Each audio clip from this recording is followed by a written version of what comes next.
अजित पवारांची तक्रार शिंदेंनी केल्याची माहिती असतानाच दुसरीकडे शिंदेंनी शहांची दुसऱ्यांदा भेट घेतली आहे। सह्याद्री अतिथीगृहावर दोघांमध्ये जवळपास 1 तास चर्चा झाली। विशेष म्हणजे भेटीवेळी मुख्यमंत्री फडणवीस हे नागपुरात तर उपमुख्यमंत्री अजित पवार हे बारामतीत होते। शिंदे शहांच्या बैठकीत कोणत्या विषयांवर चर्चा झाली हे मात्र आता गुलदस्त्यात आहे।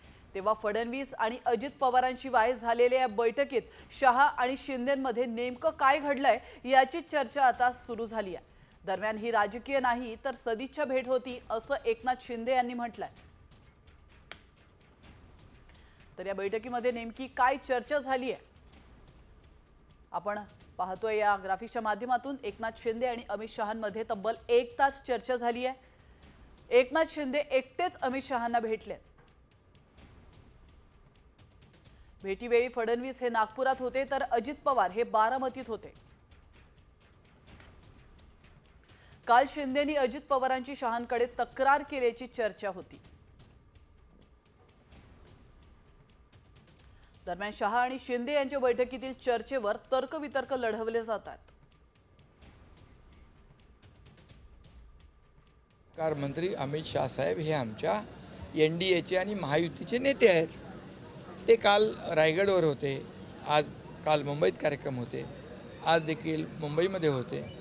त्यांची सदिच्छा भेट घेणं याच्यामध्ये काय राजकारण काय, याच्यामध्ये कुठलेही राजकीय विषयच असला पाहिजे असं काही नाही आहे। त्यामुळे सदिच्छा भेट आहे।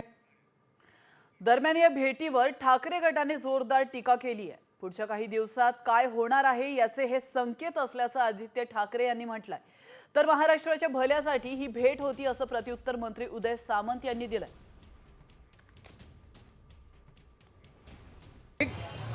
महत्त्वाची गोष्ट हीच आहे की काल घरी कोणाच्या जेवायला गेले होते, हे खूप मोठे संकेत आहे। हे एशनशी गटांनी किंवा जे तिथे आता हळूहळू पैशासाठी वगैरे जातात त्यांनी लक्षात घ्यावं की पुढच्या काही दिवसात काय होणार। एकनाथ शिंदे साहेबांनी अमित शाह साहेबांची भेट घेतलेली आहे। मी संध्याकाळी एकनाथ शिंदे साहेबांना भेटणार आहे। ते 1 तास का भेटले त्याच्यातले काही केसेस जर त्यांनी मला सांगितले तर उद्या पत्रकार परिषदेत मी नक्की सांगेन।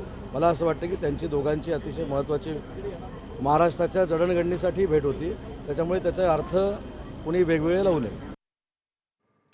तर रायगडावर औरंगजेबाच्या थडग्याचा अमित शहांकडून समाधी असा उल्लेख करण्यात आलाय। यावर संजय राऊतांनी निशाणा साधलाय आणि यापेक्षा वाईट महाराष्ट्रासाठी काय होऊ शकतं असं म्हणत राऊतांनी अमित शहांवर घणाघाती हल्ला केलाय।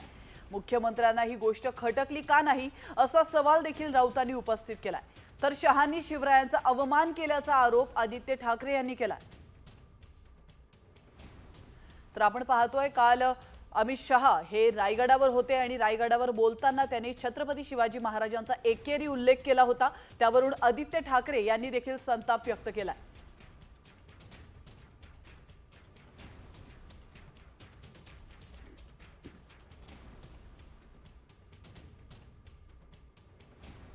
धर्मवीर संभाजी महाराज, महारानी ताराबाई, धनोजी, संतोजी, शिवाजी के बाद औरंगजेब जब तक जिंदा रहा उसके सामने लड़ते रहे, जूझते रहे, यहाँ तक कि अपने आप को आलमगीर कहने वाला व्यक्ति महाराष्ट्र में पराजित होकर यही उसकी समाधि बनी। औरंगजेबाच्या थडग्याला देशाच्या गृहमंत्र्यांनी काल रायगडावरून छत्रपतींच्या साक्षीनं समाधीचा दर्जा दिला। यासारखं या महाराष्ट्राच्या जीवनात वाईट ते काय होणार। हिंदुत्वाच्या शत्रूला त्याच्या थडग्याला समाधीचा दर्जा देण्यासंदर्भातलं वक्तव्य प्रत्यक्ष देशाच्या गृहमंत्र्यांच्या तोंडून आलं आणि त्याच्यापैकी छत्रपतींचे वंशज बाजूला बसले होते। रायगडावर औरंगजेबाच्या थडग्याचा अमित शहांकडून समाधी असा उल्लेख करण्यात आला। यावर संजय राऊतांनी निशाणा साधलाय आणि यापेक्षा वाईट महाराष्ट्रासाठी काय होऊ शकतं असं देखील त्यांनी म्हटलंय। तर फडणवीसांनी तटकरेंच्या घरी जाऊन स्नेहभोजन केल्यावरून दमानिया यांनी जोरदार हल्लाबोल केलाय। ज्यांचे घोटाळे काढले, फडणवीसांना कागदपत्र पुरवली त्यांच्याच घरी जाऊन स्नेहभोजन करताय। भाजपने फक्त राजकारण केल्याची टीका दमानिया यांनी केली। तर दमानिया यांनी नेमकं काय ट्विट केलंय आपण पाहूया। फोटो बघून तळपायाची आग मस्तकात गेली. वेड्यासारखे मरमर मरून सगळ्या दिग्गज राजकारण्यांना शिंगावर घेतलं. सिंचन घोटाळा, आयुष्याची 12 वर्ष वाया घातली. स्वतःच्या खिशातले पैसे घालून हायकोर्टात लढले. त्यावर भाजपने केवळ राजकारण केलं. देवेंद्र फडणवीस, तुम्ही विरोधी पक्षात असताना खूप विश्वासाने तुम्हाला कागदपत्र दिले होते. या आशेने की तुम्ही याला शिक्षा द्याल.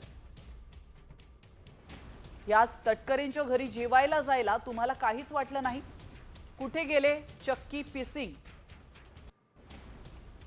असं ट्विट दमानिया यांनी केलेलं आहे. आणि त्यावर आता फडणवीस काय उत्तर देतात हे पाहणं महत्त्वाचं आहे.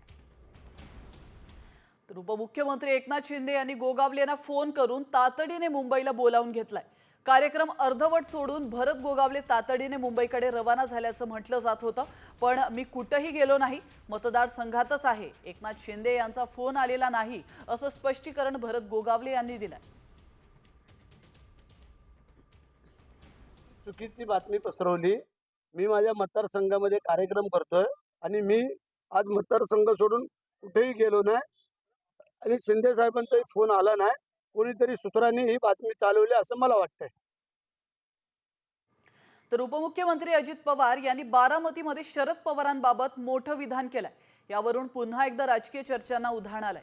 गेल्या काही दिवसांपासून अजित पवार आणि शरद पवार यांच्यात जवळीक वाढत असल्याच्या चर्चा आहेत. आणि त्यातच आता बारामतीमध्ये अजित पवारांनी केलेल्या विधानाने यात आणखीनच भर पडली आहे. काकालाही म्हणलं विश्वासात घ्या, कारण काका लोकांना विश्वासात घ्यावं लागतं, त्याशिवाय पुढे चालत नाही. हे काका कुतुळालं नाही तर लगेच दादा पुण्यावर. आणि आता बातमी आहे रयत शिक्षण संस्थेच्या बैठकीतील एका किस्स्याची. साताऱ्यामध्ये रयत शिक्षण संस्थेच्या बैठकीनिमित्तानं अजित पवार आणि शरद पवार हे एकत्र आले होते. या बैठकीचा एक व्हिडिओ आता समोर आलाय. या व्हिडिओमध्ये दोन्ही नेते शेजारी शेजारी बसलेले दिसत आहेत. आणि एवढंच नाही तर रयत शिक्षण संस्थेचं गेल्या वर्षात उत्पन्न किती होतं याची माहिती अजित पवारांना त्यांच्या हातात असलेल्या कागदपत्रांमध्ये सापडत नव्हती. तेव्हा शरद पवारांनी कागदपत्रावर बोट ठेवून मजकूर वाचायला सांगितलाय. यानंतर अजित पवार यांनी उत्पन्नाचा आकडा वाचून दाखवला. सध्या हा व्हिडिओ चर्चेचा विषय ठरतोय.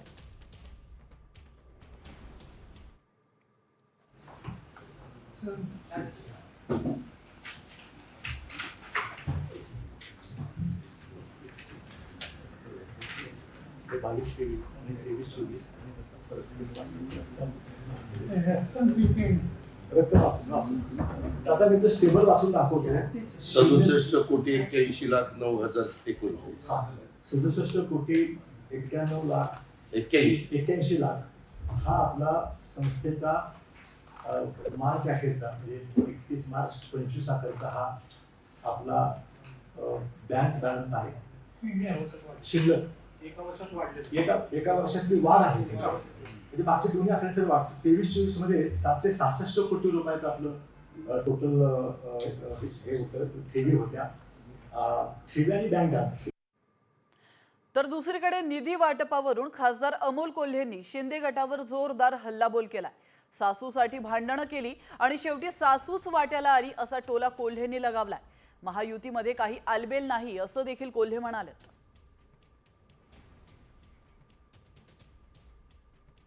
सरकारमध्ये सर्व काही आलबेल नाही याची आपल्याला लगेच कल्पना येते.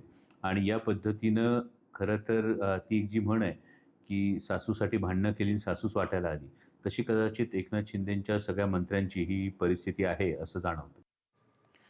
निधी वाटपाच्या मुद्द्यावरून भाजप नेते सुधीर मुनगंटीवारांनी मोठं विधान केलंय. एकनाथ शिंदे अमित शहांकडे तक्रार करणार नाहीत. कॅबिनेटमध्ये थेट अजितदादांना जाब विचारतील असं मुनगंटीवार म्हणालेत. एकनाथ शिंदे साहेब हे अतिशय चांगले नेते आहेत, उत्तम नेते आहेत. तक्रार करण्यासाठी अशा पद्धतीचा वापर करणार नाही.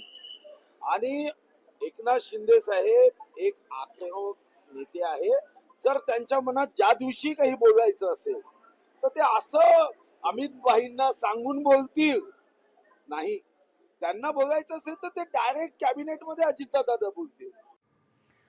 संभाजीनगरचे पालकमंत्री संजय शिरसाट यांना मंत्री अतुल सावे यांनी कानपिचक्या दिल्यात। एका कार्यक्रमासाठी संजय शिरसाट यांना उशीर झाल्याने मंत्री अतुल सावे हे चांगले चिडले आणि खैरे साहेब होऊ नका, खैरे साहेबांसारखं करू नका असा टोला अतुल सावेंनी शिरसाटांना लगावला। या व्हिडिओमध्ये ते बोलताना पाहायला मिळतात आणि हा व्हिडिओ सध्या चांगलाच व्हायरल झालाय।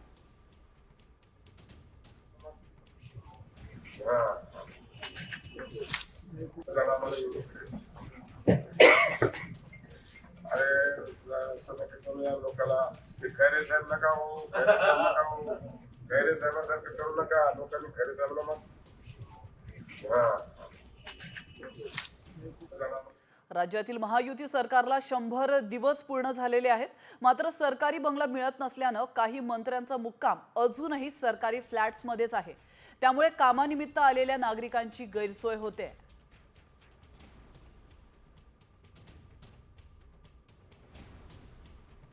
ग्राफिक्सच्या माध्यमातून एक नजर टाकूयात कोणत्या मंत्र्यांचं फ्लॅटमध्ये मुक्काम आहे त्या नावांवर। वन उत्पादन मंत्री भरत गोगावले, आरोग्य मंत्री प्रकाश आंबेडकर, सामाजिक न्याय मंत्री संजय शिरसाट, परिवहन मंत्री प्रताप सरनाईक, कृषी मंत्री माणिकराव कोकाटे, सांस्कृतिक कार्य मंत्री आशिष शेलार, राज्यमंत्री इंद्रनील नाईक, राज्यमंत्री मकरंद आबा पाटील आणि राज्यमंत्री मेघना बोर्डीकर यांचा मुक्काम सध्या सरकारी फ्लॅटमध्ये आहे। लालबागचा राजा मंडळाचे सचिव सुधीर साळवी यांची ठाकरे गटाच्या सचिवपदी नियुक्ती झाल्यानंतर शिवसैनिकांनी मातोश्रीवर ठाकरेंची भेट घेतली आहे। यावेळी आता आपलं लक्ष मुंबई महानगरपालिका आहे।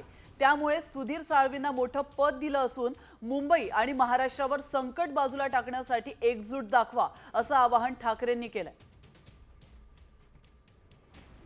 नवीन एक मोठी जबाबदारी दिलेली आहे। तुम्ही सगळे लालबागपर्यंतच्या तिकडे सुधीर त्या परिसरातच राहिला तर तुम्ही तक्रार माझ्याकडे करेल।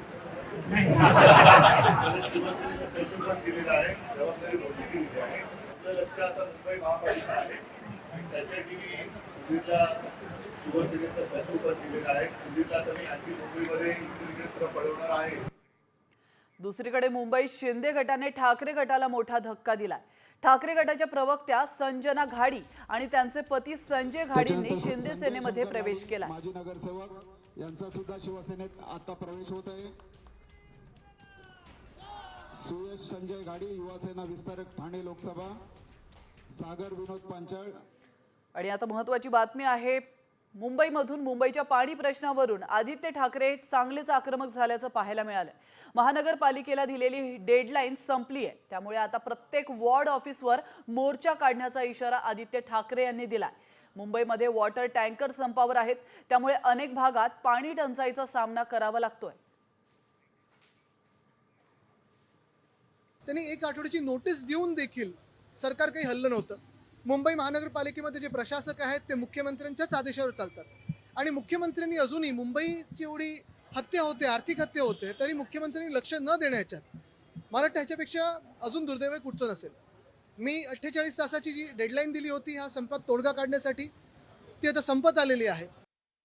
आणि आता महत्त्वाची बातमी समोर येते पुण्यातून। गर्भवती महिलेच्या मृत्यू प्रकरणी ससून रुग्णालयाची समिती सुद्धा चौकशी करणार आहे। या सगळ्या प्रकरणामध्ये डॉक्टरांचा निष्काळजीपणा झाला का याची चौकशी ससून रुग्णालय करणार आहे।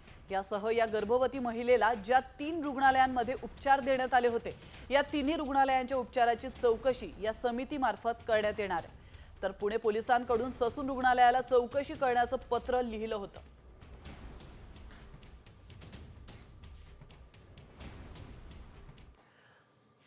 तर कल्याणमध्ये 13 वर्षीय अल्पवयीन मुलीवर अत्याचार करून तिची हत्या करणारा नराधम विशाल गवळी याने आत्महत्या केली आहे।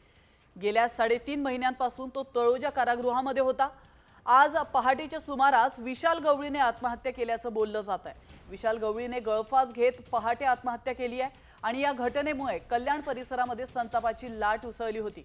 अक्षय शिंदे सारखाच विशाल गवळीचा देखील एन्काउंटर करा अशी मागणी कल्याणमधल्या महिलांनी केली होती।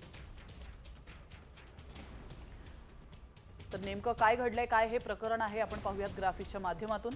अल्पवयीन मुलीला घरात बोलावून लैंगिक अत्याचार विशाल गवळी याने केले होते। मुलीची निर्घृणपणे हत्या करत त्याने मृतदेह बॅगेमध्ये कोंबला होता. चिमुरडीच्या मृतदेहाची विल्हेवाट लावण्यासाठी त्याने बायकोची साथ घेतली होती. गेल्या 3.5 महिन्यांपासून विशाल गवळी हा तळोजा जेलमध्ये होता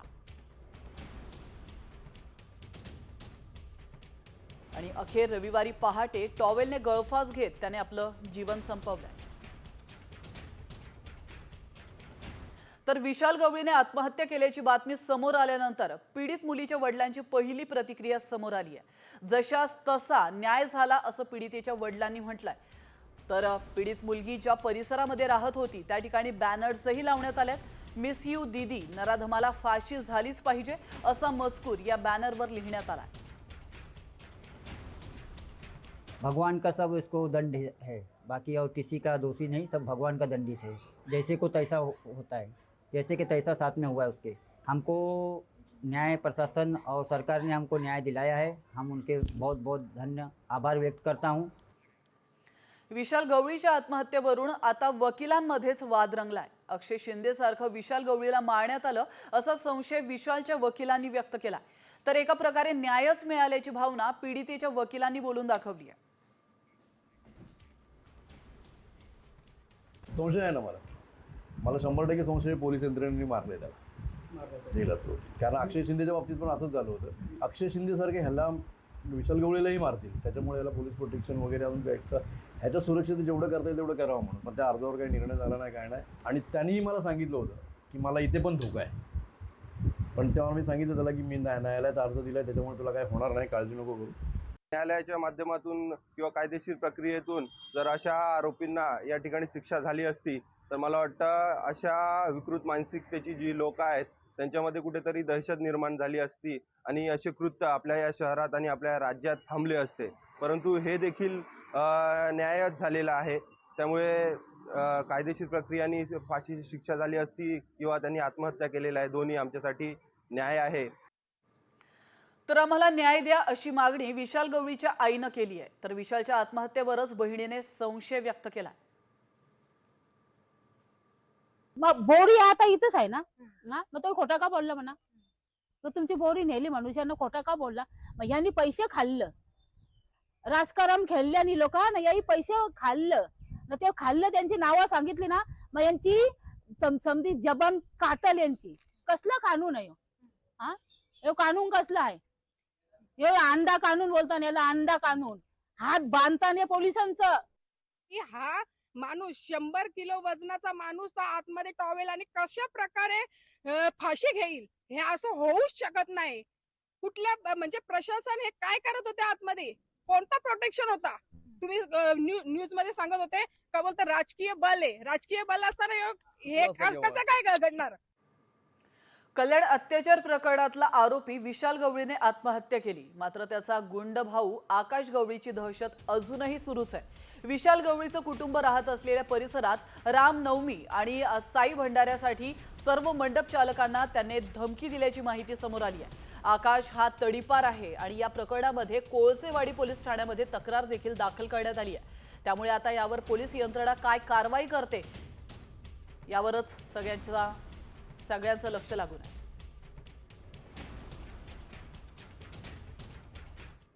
नागपूर शहरातून एक खळबळजनक बातमी समोर आली आहे. नागपुरात एका IPS अधिकाऱ्यावर बलात्काराचा गुन्हा दाखल करण्यात आलाय. एका महिला डॉक्टरच्या तक्रारीवरून हा गुन्हा दाखल करण्यात आलाय. पोलिसांनी दिलेल्या माहितीनुसार IPS अधिकारी आणि महिला डॉक्टरची इंस्टाग्रामच्या माध्यमातून ओळख झाली होती. तेव्हा तरुण सिव्हिल सर्व्हिसेसची तयारी करत होता, तर पीडित तरुणी ही नागपुरात MBBSचं शिक्षण घेत होती. लग्नाचं आश्वासन देऊन फसवणूक केल्याचा आरोप पीडित तरुणीनं केला. राज्यातील शेतकऱ्यांच्या कर्जमाफीबाबत सरकारची भूमिका सकारात्मक आहे. शेतकऱ्याला कर्ज मुक्त करून त्याचं मनोबल वाढवण्याचं शासनाचं धोरण असल्याची माहिती मंत्री संजय राठोड यांनी दिली आहे.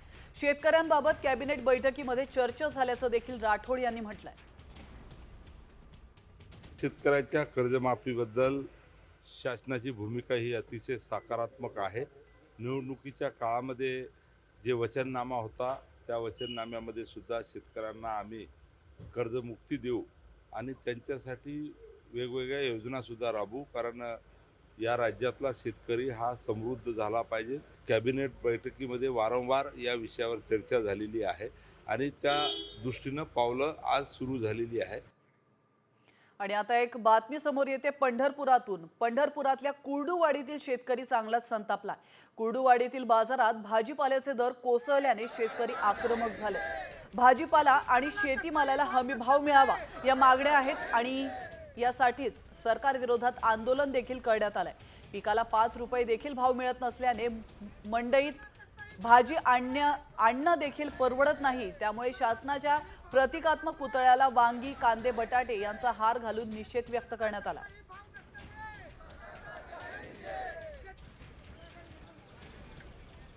शेत शिवाराला अज्ञातानं पेटवल्याची घटना आज पाठोपाठ 2 ठिकाणी घडलेली आहे. एकीकडे अंबळनेरच्या कळमसरे या शिवारामध्ये अज्ञातानं ढीक करून ठेवलेल्या सुमारे 100 क्विंटल ज्वारीला पेटवलंय, तर दुसरीकडे जळगावच्या जामनेर मधल्या शेतामध्ये कापून ठेवलेल्या मक्याला अज्ञातानं आग लावली आहे. यात शेतकऱ्याचा 3.5 लाख रुपये किमतीचा 200 क्विंटल मका जळून खाक झाला. नुकसान भरपाईची अपेक्षा शेतकऱ्यानं मंत्री गिरीश महाजन यांच्याकडे व्यक्त केली आहे. आग लावणाऱ्या व्यक्तीचा पोलीस शोध घेत आहेत.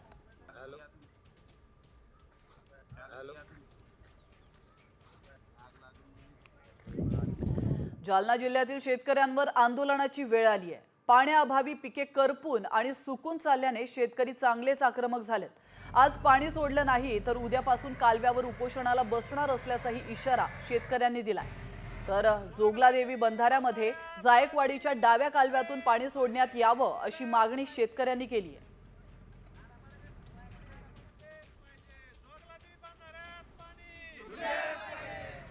आणि आता बातमी आहे पुण्यामधून. उत्तर पुणे जिल्ह्याच्या जुन्नर तालुक्यातील अनेक गावांना आज वादळी वाऱ्यासह विजांच्या कडकडाटाच्या अवकाळी पावसाने झोडपलाय.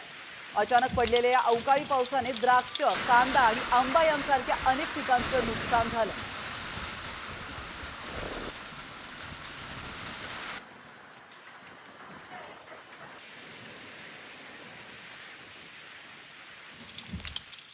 एकीकडे अवकाळी पावसाने झोडपलंय तर दुसरीकडे काही जिल्ह्यांमध्ये उष्णतेने कहर केलाय. धुळ्यामध्ये तापमानाचा पारा पुन्हा एकदा वाढलाय. धुळ्यामध्ये 41 डिग्री सेल्सिअस इतक्या तापमानाची नोंद करण्यात आली आहे. काल तापमानाचा पारा हा 39 अंशांवर गेला होता. त्यामुळे धुळेकरांना उन्हाच्या तीव्रतेपासून काहीसा दिलासा मिळाला होता. मात्र आज पुन्हा एकदा तापमानाचा पारा वाढल्यामुळे धुळेकरांना वाढत्या तापमानाचा सामना करावा लागतो.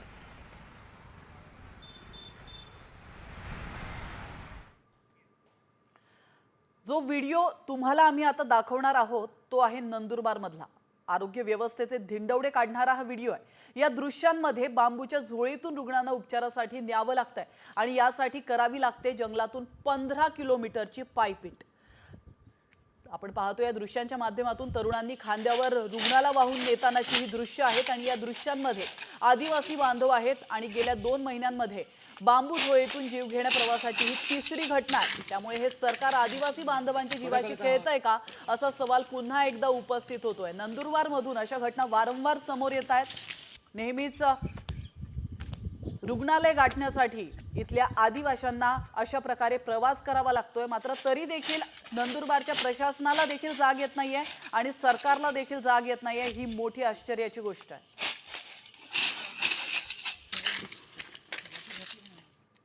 आणि आता बातमी आहे काळजाचा ठोका चुकवणारी. समुद्र किनाऱ्यापासून 300 मीटर अंतरावरच्या खडकावर 4 तरुण पर्यटक हे अडकले होते. खडकाचा आधार मिळाल्याने पुढची दुर्घटना घडलेली नाहीये, त्याच असंच म्हणावं लागेल. उरण येथील पिरवाडी समुद्र किनाऱ्याजवळची ही घटना आहे आणि वेळीच हे लक्षात येतात. सागर रक्षक दलाचे मदतनीस त्या ठिकाणी धावून आलेत. बोटीने जाऊन सुरक्षा रक्षकांनी पर्यटकांना सुखरूप वाचवलंय. 4ही तरुण पर्यटक हे मुंबईतील रहिवासी असून सुदैवाने कोणतीही जीवितहानी झालेली नाही.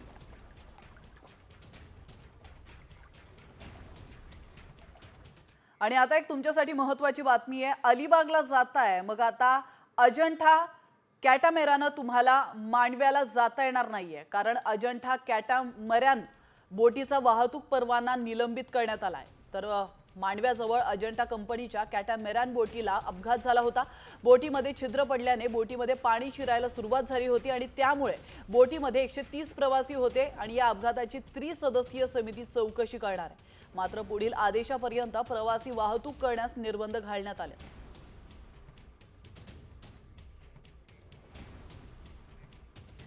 आणि आता एक महत्त्वाची बातमी समोर येते. नागपूरमधून नागपूर शिक्षण भरती घोटाळा प्रकरणात आरोपींना पोलीस कोठडी सुनावण्यात आली आहे.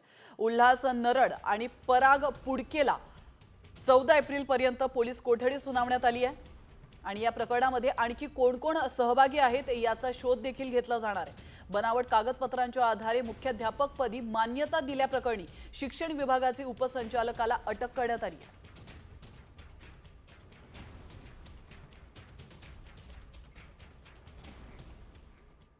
आणि आता एक अत्यंत महत्त्वाची बातमी आहे. खरं तर तुम्ही सरकारी नोकरी करत असाल तर ही बातमी तुमच्यासाठी अत्यंत महत्त्वाची. ही बातमी पूर्ण बघा, कारण तुम्हाला देखील एक मेसेज आला असेल.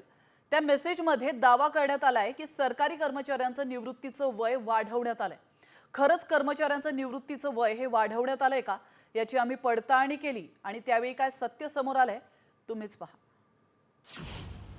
सरकारी कर्मचाऱ्यांचं रिटायरमेंट वय वाढणार.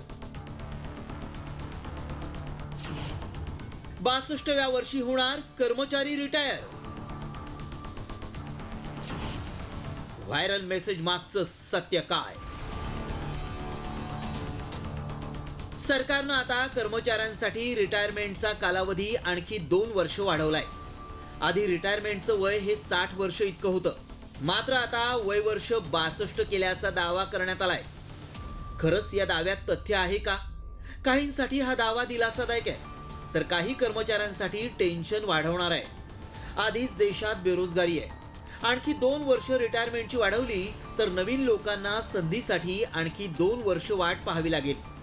त्यामुळे या दाव्याची सत्यता जाणून घेणं गरजेचं आहे. आमच्या टीमनं याची सत्यता जाणून घेण्यासाठी पडताळणी सुरू केली. त्याआधी मेसेजमध्ये काय दावा केलाय पाहूयात. केंद्र सरकारनं सरकारी कर्मचाऱ्यांचं निवृत्तीचं वय 2 वर्षांनी वाढवण्याचा निर्णय घेतलाय. सध्याचं निवृत्तीचं वय 60 वर्ष आहे, जे आता 62 पर्यंत वाढवण्यात आलंय.